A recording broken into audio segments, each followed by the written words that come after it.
안녕하세요. 경제적, 육체적 어려움으로 힘든 분들에게 정확한 정보를 제공하여 희망적인 결과를 만들어드리는 회생가이드입니다.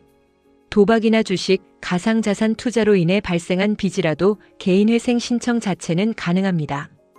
단순히 빚이 생긴 이유만으로 무조건 배제되는 것은 아닙니다.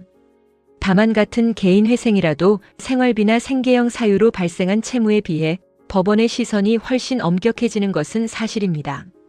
특히 도박이나 투기성 투자로 발생한 채무의 경우 법원에서는 이 돈을 모두 잃어버렸다고 그대로 인정하지 않는 경우가 많습니다. 실제로는 이미 써버린 돈임에도 불구하고 일정 부분은 아직 채무자에게 남아있는 것처럼 계산의 변제 능력을 평가하기도 합니다. 이 때문에 같은 소득이라도 일반적인 채무자보다 매달 부담해야 하는 변제금이 더 높아지는 경우가 적지 않습니다. 또 하나 많이 궁금해하시는 부분이 배우자 문제입니다. 개인회생을 신청할 때 부양가족이 많을수록 생활비로 인정되는 금액이 늘어나고 그만큼 변제금이 줄어들 수 있습니다. 그래서 아내나 남편을 부양가족으로 넣을 수 있느냐는 질문이 자주 나오는데 원칙적으로는 쉽지 않습니다. 배우자는 성인으로서 경제활동이 가능하다고 보는 것이 기본적인 판단이기 때문입니다. 다만 예외적인 경우는 존재합니다. 배우자가 중대한 질병이나 장애로 인해 장기간 근로가 불가능한 상태라면 객관적인 자료를 통해 부양가족으로 인정받을 여지는 있습니다. 이 경우에는 실제로 인정되는 생계비가 늘어나 변제 부담이 줄어드는 결과로 이어질 수도 있습니다. 하지만 단순히 소득이 적다거나 당장 일을 쉬고 있다는 사정만으로는 인정받기 어렵다는 점은 미리 알고 계시는 것이 좋습니다. 한편 개인회생을 신청하면 연체된 이자 부분도 함께 정리할 수 있습니다.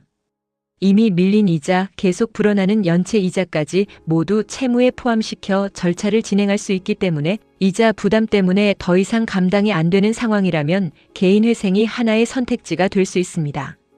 다만 도박으로 인한 채무의 경우 앞서 말씀드린 것처럼 변제 조건이 상대적으로 불리해질 수 있다는 점은 감안하셔야 합니다.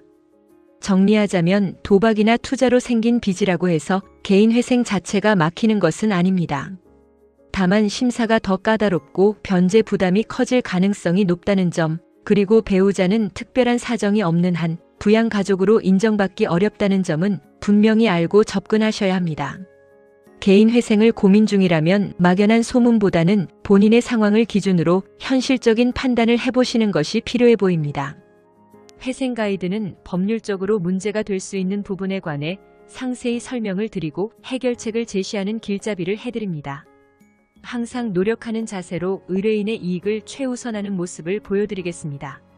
10여 년간 4,500건 이상의 사건을 성공시켰고 개인회생 97%, 개인 파산은 100% 채무 감면을 성공시킨 경험이 있는 사법고시 출신 회생 전문 변호사와 상담해보세요. 5분 내로 정확한 자격 확인이 가능하며 신청 후 일주일 내로 무방문 접수도 가능합니다. 그 밖에 더 많은 정보는 네이버 회생 가이드 카페로 오시면 확인하실 수 있습니다. 내용이 마음에 드셨다면 구독과 좋아요, 알림 설정 부탁드립니다. 더 좋은 내용으로 찾아오겠습니다. 감사합니다.